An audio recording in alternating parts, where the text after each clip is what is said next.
Hello, everybody out there. How are you doing? This is Todd with Two Guys and a Chainsaw. Sorry for starting the stream a few minutes late.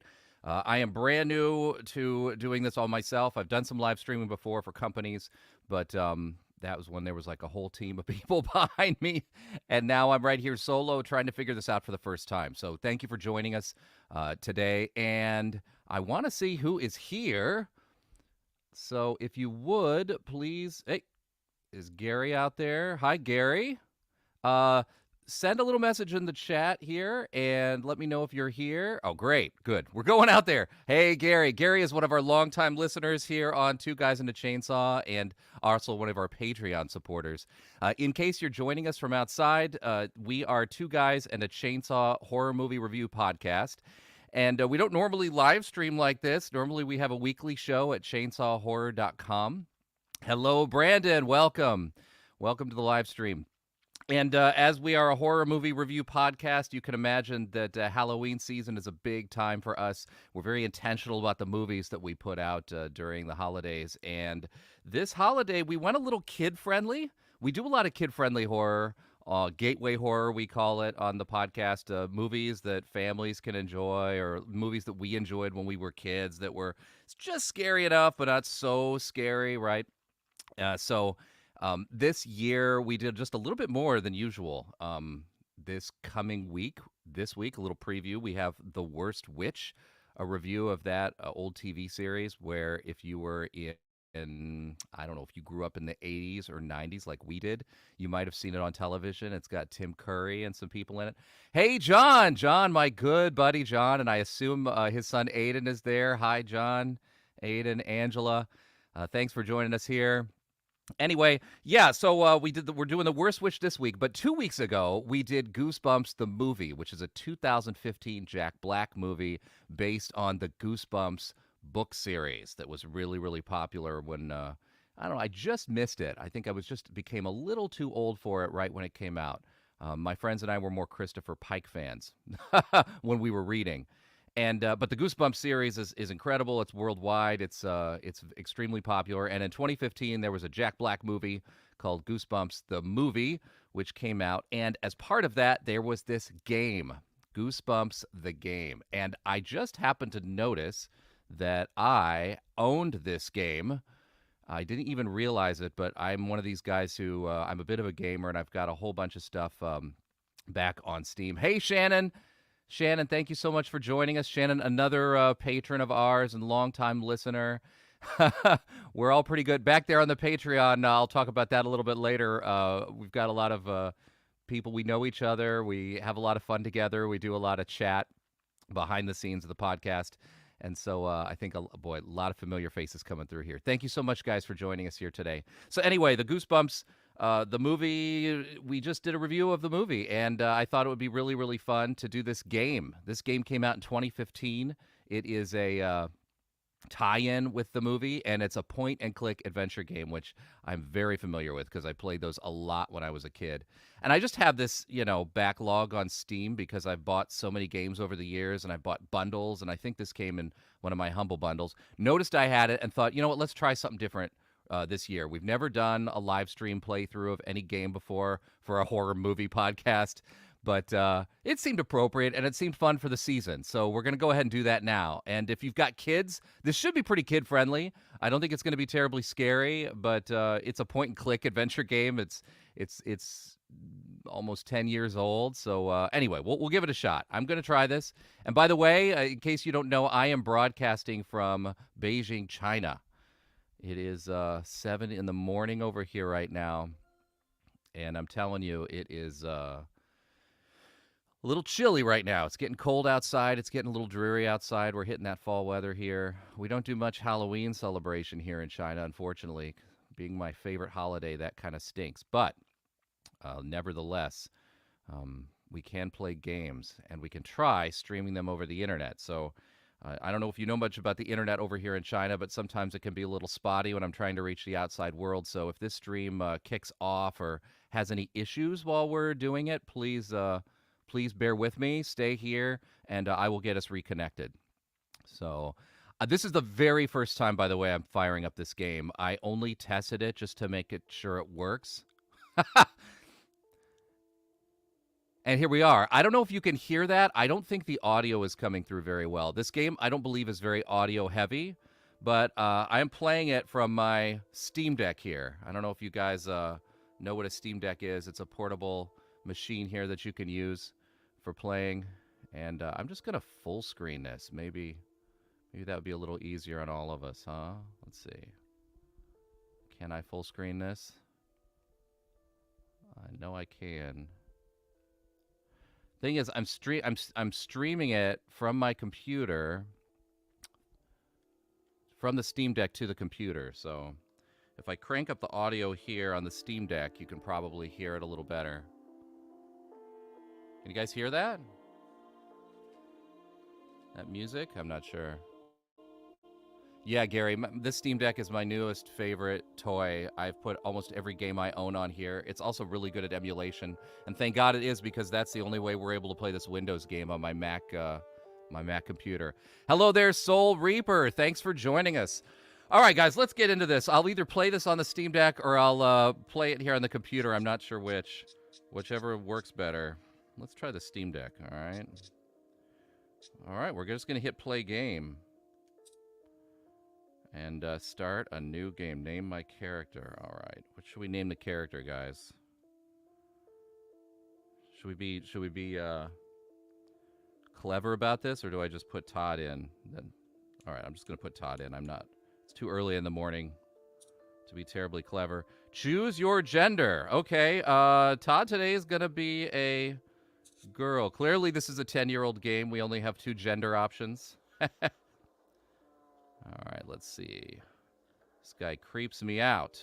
If you're that concerned, maybe try not to drop his stuff. Hey, for all we know, the lock got busted. Hey, I heard that before. Whatever, just finish packing up this junk. I'll head back for the rest.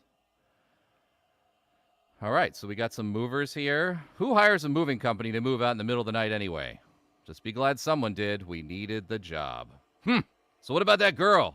Should I call her or not? The toll booth operator? Hey, you ain't got a chance. It's probably for the best anyway. What's with our on-the-road stuff? I'm just going to read some of this out loud because there might be some kids with us. Or I guess if the adults are here and you can read to your kids as well. It's late. Everyone's asleep. Better not think about that haunted car again. It's real. All right. Real maybe, but not haunted. All right, so there's a haunted car involved here. That might be one of the Goosebumps books. Can't scare me with that story. Evil genie. I think these must be call-outs to the Goosebumps books. There are only like 1,000 of them. Yeah, maybe Christine reference. Who knows, Carrie? This is Goosebumps, though. I don't know if they're going to get as deep as Stephen King. All right, we got an issue. There was a crash sound. What was that? So you're going to open it. Oh, I ain't opening it. You're the one with all the scary adventures. There's so much weird stuff in there. You saw it. Just open the door already. I can't see anything.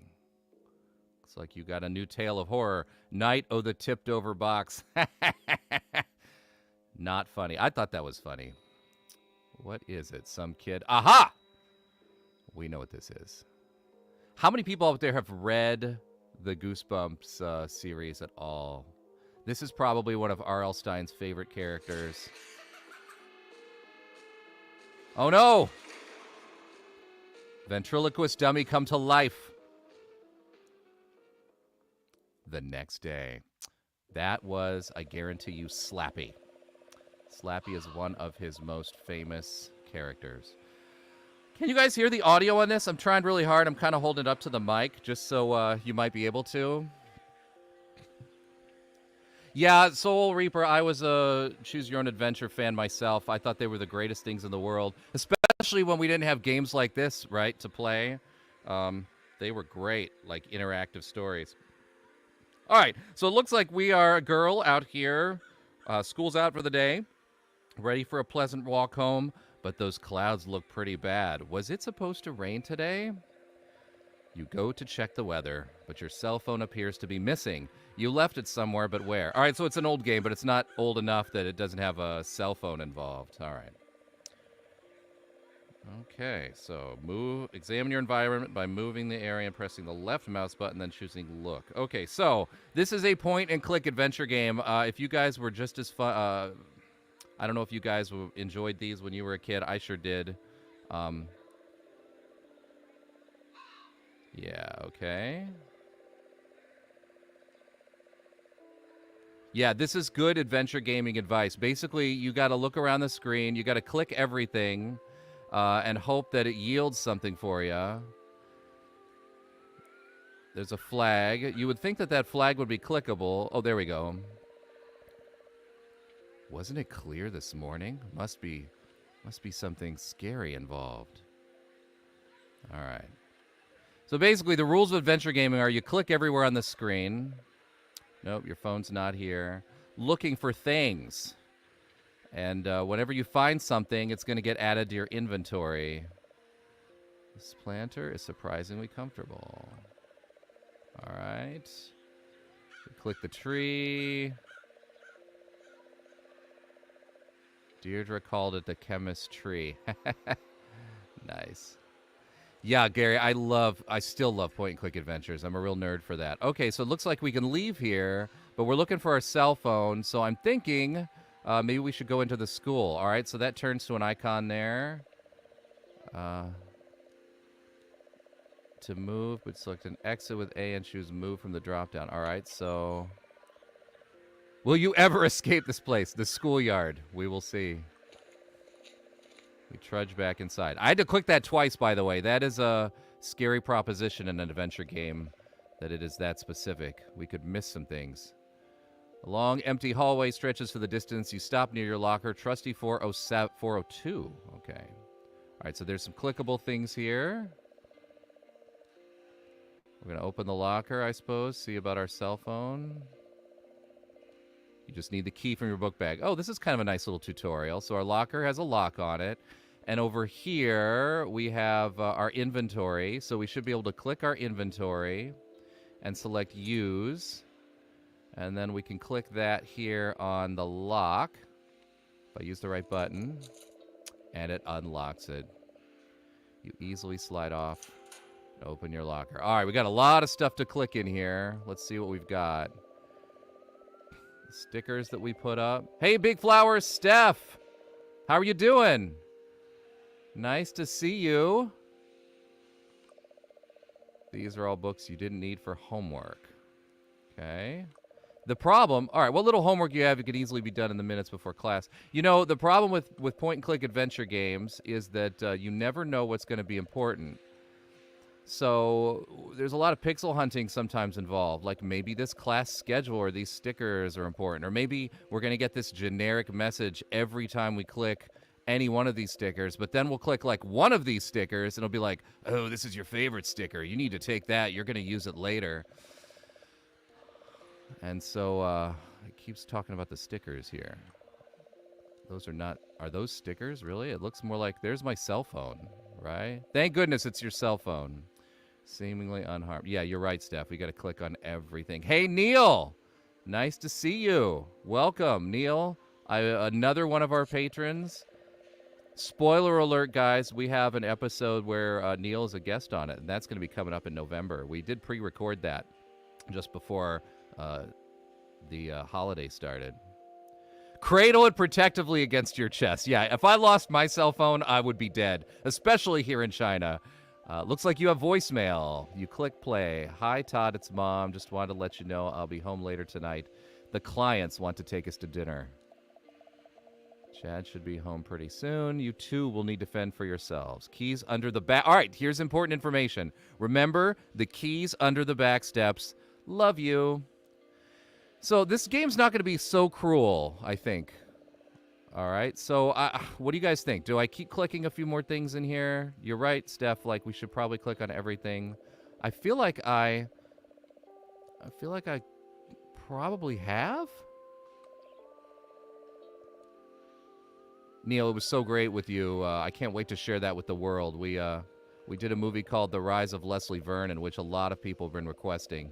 All right, so here is a tiny little spot here. It almost looks like a little something that's important next to the book. I'm going to click it. Oh, there's no clicking. Okay. All right, so we're going to trust. If you guys are cool with this, we're going to trust that we've clicked everything we need to. And let's just check to see if there's nowhere else here in the school we can go. Ms. Tooley, the math teacher. There's something on the ceiling. Look at this. You guys see this? Not clickable. Wow. A very conspicuous something where it shouldn't be, and I can't click it. This does not bode well for us, guys. This game could play all kinds of tricks on us. All right, we got a friend named Roger. Oh, we look at this locker. All right, what does it say? This happened the day. It's a key turn. But can I open Roger's locker, right? Would that be... See, this would normally, I would think this is the locker. All right, we can't. Let's see. There's another door that we also can't go into, or can we? Let's open it. You check it out tomorrow. It's home time. Okay. All right, if we're good with this, we're going to exit and move outside. Gladly leave the school building for the second time today. All right. You think I should go back in, Steph? Phone in hand, you can head home. Your phone has a map function to chart your journey. You can also call your mother, brother, or information to receive various hints. Oh, they're going to be in-game hints. This is good. Well, let's check out the phone real quick. All right. Thanks, Steph. Thanks for freeing me of that obligation here. I could look by pressing the left trigger, interact by pressing the right trigger, and it's very excited about that. All right, let's go down to call, maybe? I love how this actually is, it's been tuned to the Steam Deck. I mean, the Steam Deck wasn't even a thing in 2015, but it's already mapped to these buttons here. Call your mother, phone rings twice. Hey, Todd, did you get my message? Be careful on your way home. You know I don't like you cutting through the woods. Oh, look at this setup. All right, we got the clouds in the sky when it shouldn't be raining today, and we're going to be cutting through the scary woods on the way home. But at some point, a mother has to let go. Love you. She hangs up. You know what? I think this is definitely an older game. I would imagine this parent would be a little more of a helicopter if this game came out today. What mother lets go right now when their kids are walking home from school? All right, we dialed the brother. It's just a busy signal. Okay. I feel like there's one other thing we need to do here, and that is... It looks like there's an info, right? Maybe later we're going to need... You dial 411, hoping for some information on what's going on, because that's what 411 is about. Thank you for calling information. All our operators are busy. Please use our automated system. Okay, so this must be the hint system. Oh, cool. Very clever. All right, so our hint system is calling information on the phone. So if we ever need hints on the game, or maybe it's not game hints, maybe it's just hints on how to actually, like, mechanically play the game. We'll see. All right, well, that's good to know. I'm going to trust in some of you guys, though, if we get really, really stuck, to look things up on the internet for me. All right, we're going to see this map, and it looks like it's got... Okay, where we've been. Oh, so it's also self-mapping. Yeah. I've got so much to say about this. So many of these games before, you know, you could walk around in them and move around in them, but you'd get confused about where you're going, and it was kind of up to you to remember. It's so much more modern for a computer adventure game to have a map function. Yeah, I agree with you, Gary. Very cool idea for a hint system that's, like, very in-game. All right, we're at the parking lot. Nearly empty as most of the school has gone home. You can faintly hear the football team practicing in the distance. You know, there's these little animations. I thought this was going to be mostly kind of a slideshow game based on the screenshots I had seen. But look, there are little flies buzzing around here, and a very conspicuous little thing here on the ground. What is that? Don't tell me that's not clickable. Oh, guys. All right, guys. Maybe this game's a lot simpler than I'm giving it credit for. All right, we peer over it, but what I want to do is open it, right? All right, so it just says it's too gross to open. But come on, this little white thing here, this just reeks of pixel hunting. Come on. Oh, game. What are you doing? Could be a reference. That slime is not normal. Your mind races with thoughts of alien invasion or a zombie drool. What can it be? Ah, okay. Yeah, yeah, Carrie, you're right about that.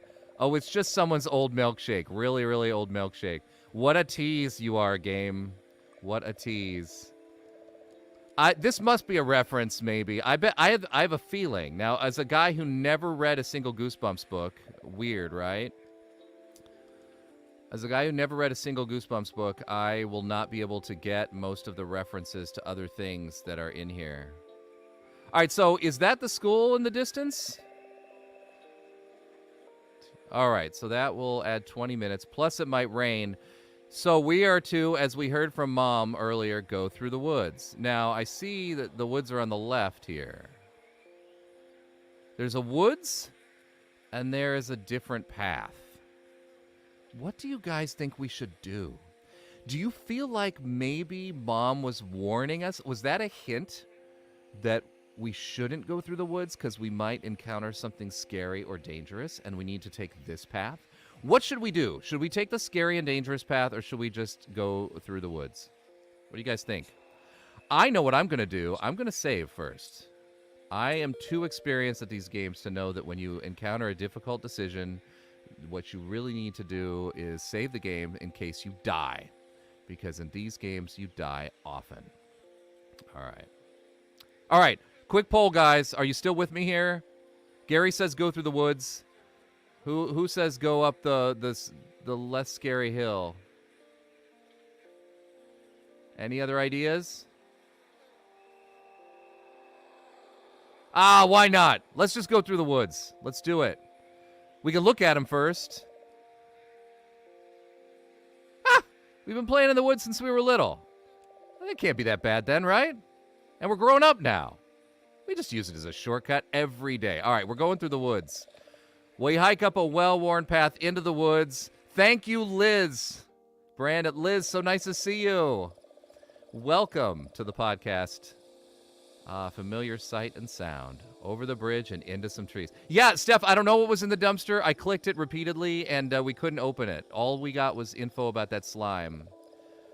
Somebody lost their dog. Poor kid. Ah! Finally! Something else we can take. We pull a flyer from the tree just in case we find a similar dog. And let's, real quickly, go here and check out this. All right. Well, we're not going to use it on anything. Use it back on the tree just to get rid of it here. Holding out the flyer. I thought maybe looking at it would give me like a bigger picture of it. All right, so let's see what we got. We got a bridge, owls hooting.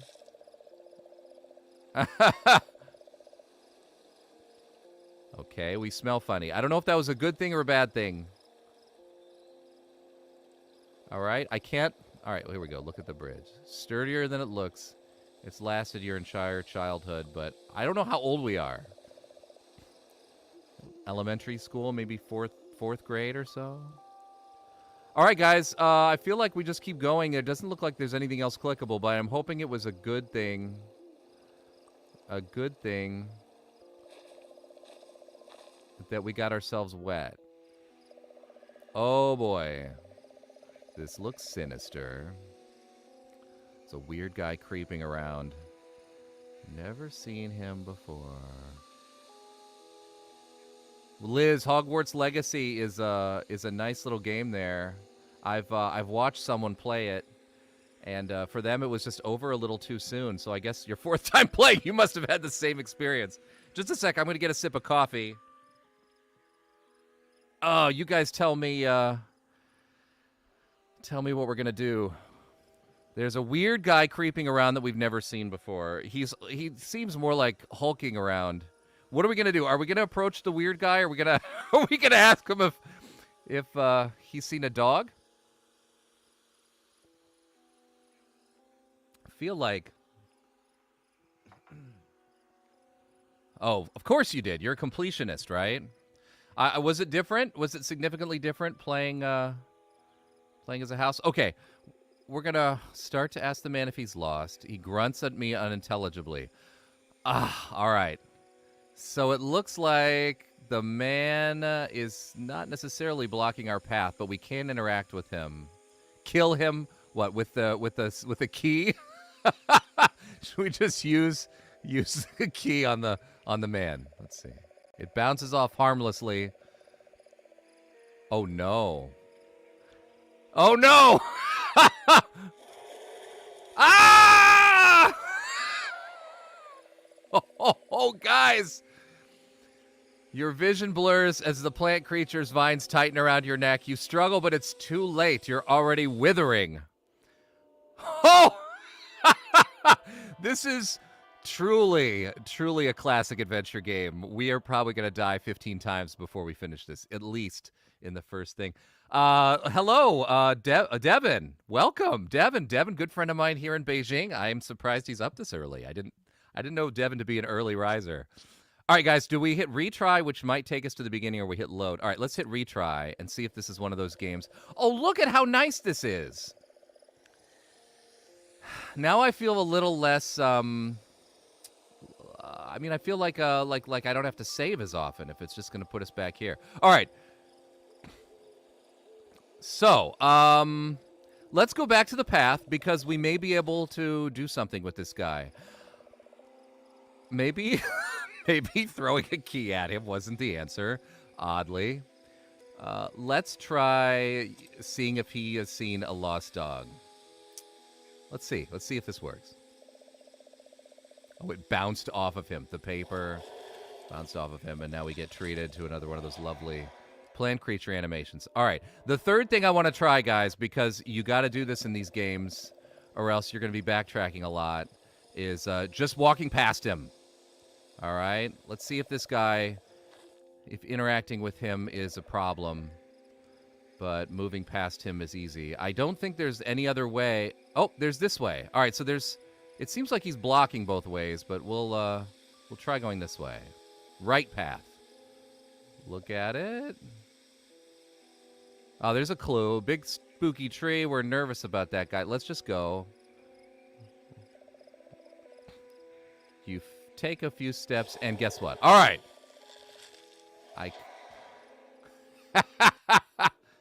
Yeah, Liz, that is a great thing that it takes you back to the last task. Because if you guys have played adventure games before, like, I mean, we're talking like King's Quest, Space Quest, Quest for Glory, Secret of Monkey Island. I could go on and on. I played so many of these games growing up. Generally speaking, you're going to die a lot because there are almost no clues as to whether or not what you should be doing. And if you die in those older games, you usually have to simply restart the game or go from a save point if you were smart enough to be saving along as you went every single minute. Okay, so this is a shed. This isn't the way home after all. By the time you reach the shed, the wind's picked up quite a bit, and okay. So, but it looks like we have weapons. There is a rake here. Look at the rake. Gary, you are brilliant. What's the point of a shed if he's going to leave all the tools outside? That's right. But I can only look at the rake. I can't actually... All right, this looks locked. And we can't open the lock, so it seems like we can't get in the door. But as Gary said, weed killer! All right. No question. Pick up the weed killer. Check that the setting is off. Okay. I think there was a clue, too. We checked to see that the setting is off.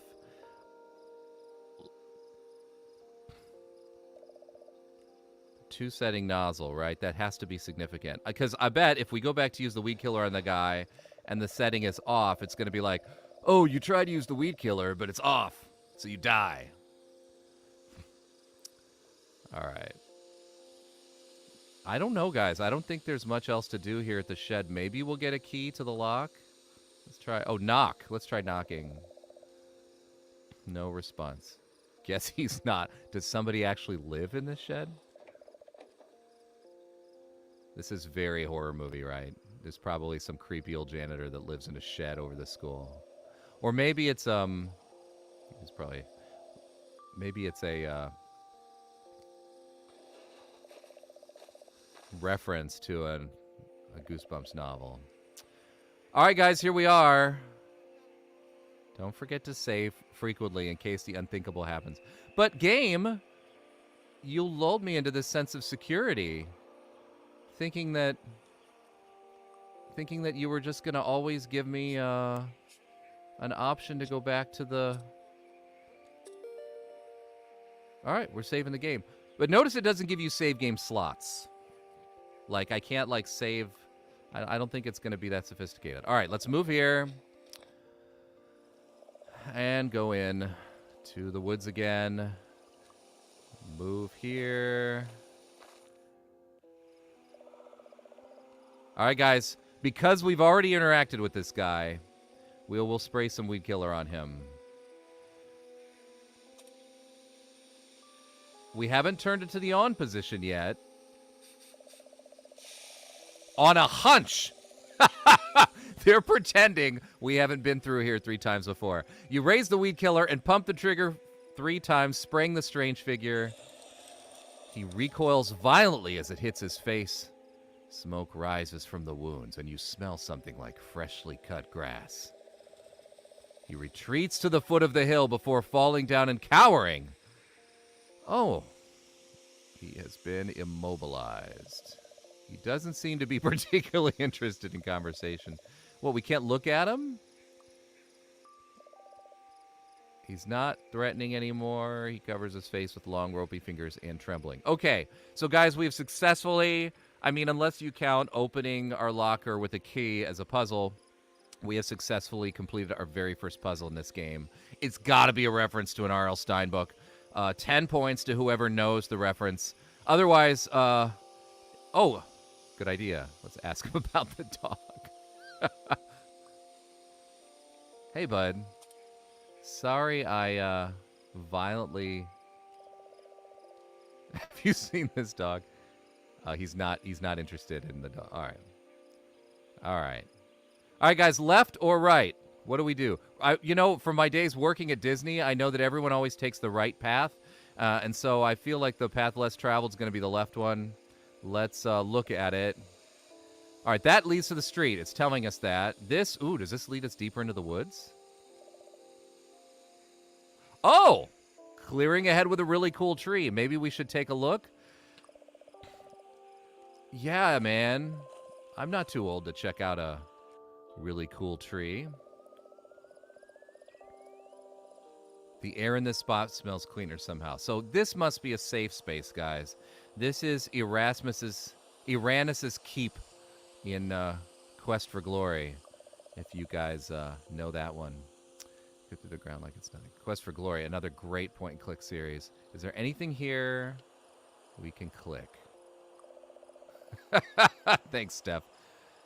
This is Beijing Steph, right? Yeah, you know Devin. Steph is a good friend of mine. We're about the same age. We have played these games. We play board games. We're nerdy people, all of us. All right, so there's a canopy.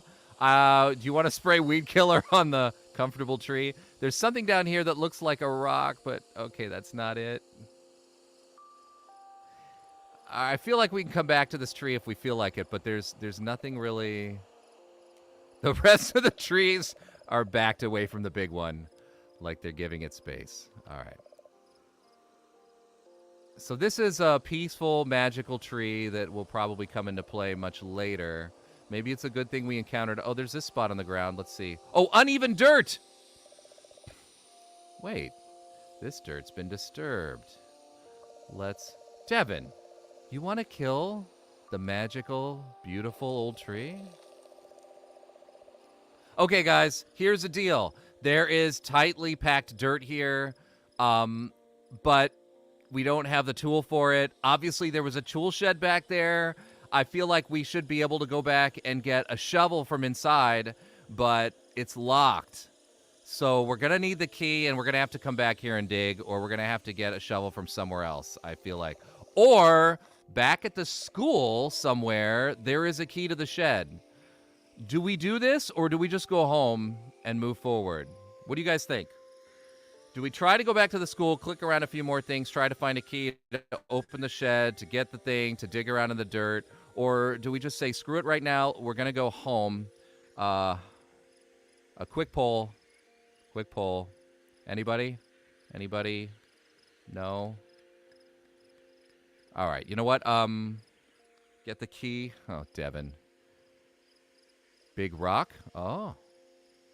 Yeah, let's go. You know what? I feel so confident I clicked everything in that school. But, no, yeah, we don't know. We don't know. Let's save the game. You're right. We don't know if the key's in the school. So, let's go left.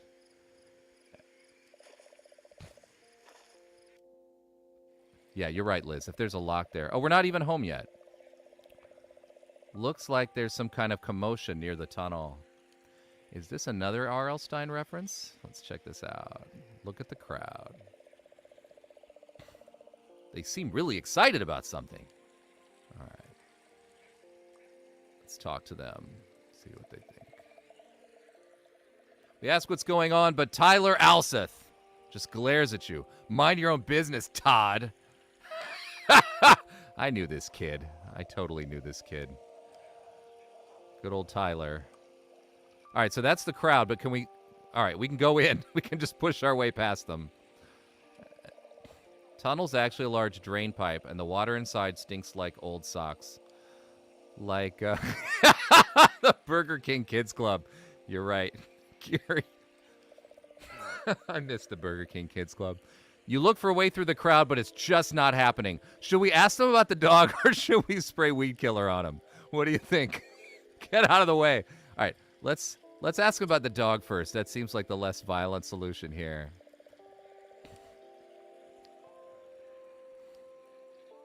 Nothing? Like, not even a response?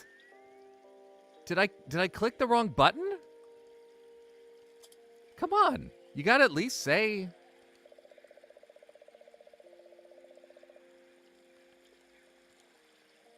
Oh my God, that's so cheap. He could tell me to get lost, but all right, Aiden. Hello, Aiden. All right, we're gonna use the weed killer because this guy's a jerk. I'm gonna go right on his head, and we're gonna spray it. But think better of it. Oh, we've interacted with this boy before. We know what's going on. All right, so. Unless speaking to them multiple times yields a solution, which sometimes it does. Let's see. Thought I was clear, Tyler says, as the crowd draws in tighter. We found it first. Get lost. Ooh, what did they find? Let's speak again. Oh. We get the dialogue loop. Guys, we have no idea what's in there. Maybe we can call our brother on the phone and, he will come save us. You dial your brother's number. Just a busy signal. What about Mom? Mom! Tyler's being a jerk to me again.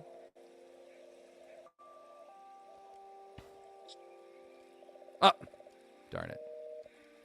All right, let's try one more time. And call Mom. I might be being too thorough. We might... Sorry, honey, no time to talk right. Oh, yeah, she's heading to that meeting. I forgot. All right, is there anything else we can click on this screen, right? See, some of the later adventure games... Oh, okay. Some of the later adventure games had a deal that was really nice where you could rush echoing through the other side. All right, I don't think we're going to get through this crowd yet, guys. I think we're going to have to move on. But yeah, what I mean is, like, you see how I move here over the house and it suddenly turns into an exit? So that means, like, yeah, you can exit. But some of the other games would, like, turn the cursor when you moved over something you could interact with at all. And that was really handy, because otherwise you're just clicking on everything on the screen, and it looks like this is one of those games. Your spirit falls almost immediately when you notice an accident down the street. The road is completely blocked. You'll need to find a different way around. Really? Really, guys? Completely blocked? This accident, I can't climb over this to continue. I can't. All right. It's an adventure game conceit. The boxes are back is open. Boxers are spilling out into the street. Obviously, okay, this is the moving van that we saw last time with Slappy, the haunted ventriloquist dummy, in it. Oh, look at these goodies! Look at these goodies. Did I miss a shiny thing, Gary? Sense of dread creeps up the back of your neck. Well, there's definitely something shining here. All right. This looks like a veritable Goosebumps advertisement here. Of course, this moving van...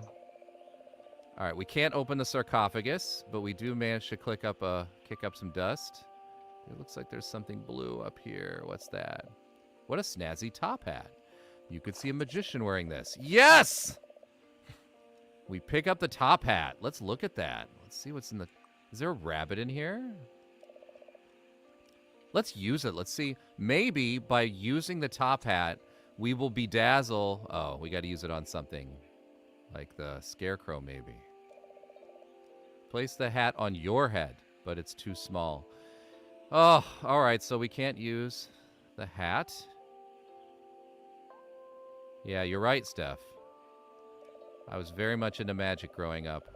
You really don't see these much anymore. It's a globe, a map of the Earth. They don't have globes. We wind up and spin the globe. Comes to a stop at Transylvania. Spooky. Well, this game does not miss a beat for nondescript books. Oh, I thought for sure this would be a Goosebumps book. But we're going to take out a decent-looking book. Is this an R.L. Stine book? Let's look at it. Very thick book labeled encyclopedia. Must be ancient. God, this 10-year-old game makes me feel old. I thought there was the option. Yeah, let's... Oh, yeah, just to look at it. Okay. All right, so we got an encyclopedia. We got boxes. We look at the boxes. They're probably full of socks and underwear anyway. I want to know who this guy was who was moving, who felt the need to pack his scarecrow, his ancient globe, his sarcophagus. All right, yeah, you wouldn't want to run into this guy walking at midnight. I'm sure there's an R.L. Stine book about a scarecrow, right, guys? Looks like a fancy portrait, though it's too dark to see much detail. And I guess we can't do anything. Yeah, all right. They won't let us open the boxes, but there's this purple thing. I know their big glowing thing is there. I'm going to get to it in a second. But first, no. Shrunken head. Weird olive skin, wispy hair, and high cheekbones. Its mouth and eyes are sewn shut. We take the shrunken head. It's cold and slimy. Let's look at this one. It looks like what you've always imagined. You feel overwhelmed by a strange energy just looking at it. That's going to come in handy. That'll scare the boys at the yard. All right, I'm not going to try to use the shrunken head on anything, but that was a mistake. Feel it vibrate slightly in your hand when you move it forward. You go increasingly dizzy and decide to put it away. All right, that's good information. You know, this could be a dangerous glowing thing. Let's save our game here. Put the hat on the shrunken head. Yeah, good idea. Use the hat on the shrunken head. Oh, you know what? I honestly think that given what the responses we're getting, we're just going to be able to use the hat on our own head. But, anyone want to check out the weird glowing thing? Look at the canister full of something. You opt to keep your distance. That glow doesn't bode well. Milkshake. Gary, the milkshake was green and glowing and coming out of the dumpster back there, but I wasn't able to pick it up. There's something behind here. No, just boxes. That looks like hangers. All right, guys, what do you think? Have we exhausted the possibilities here in the van? I mean, isn't that a jar of something? What is that? All right, I guess not. All right, I guess we're going to go back. Clearly, this van is blocking up the street and the sidewalk. We feel like we shouldn't be here and decide to creep away. All right. You seem surprised people aren't more concerned about the accident. Yeah, it's a very empty street. I just thought this was laziness. But you're right, Gary. This is glistening.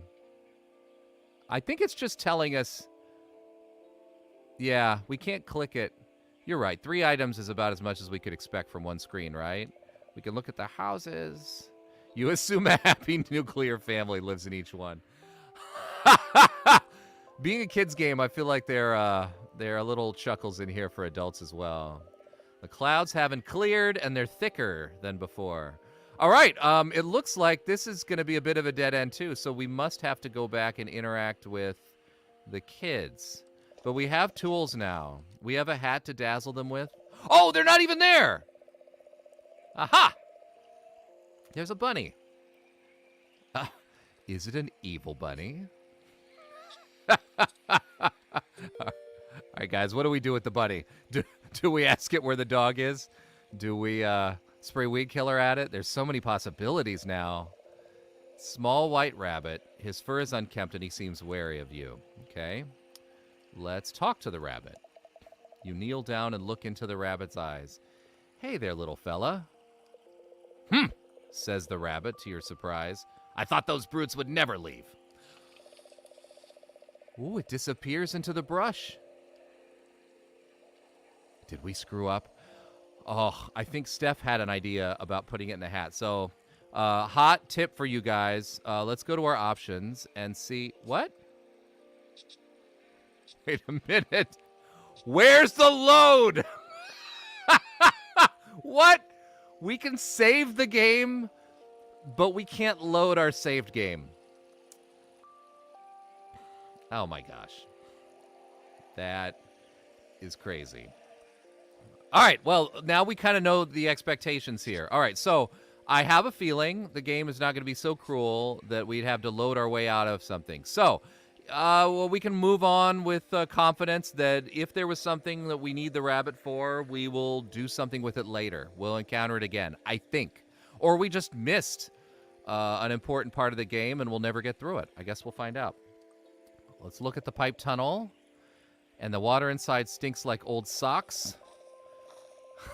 I have a feeling there'd be more than that, but okay. Creep into the tunnel. An unnatural darkness closing in around you. Halfway through, you wonder if you'll make it. Really? But isn't that like the exit we see? All right, there's like a... You're pretty sure it's water, but it shimmers with a blackness that normal water doesn't have. I mean, it's a storm drain. This isn't a sewer we're in. It's so large and it's hard to grip. Do you guys hear that spooky music? All right. I don't see anything else we can click on in here. Now that took some skill. Not only did they have to paint that, they had to do it while balancing in this slime-covered pipe. Paint what?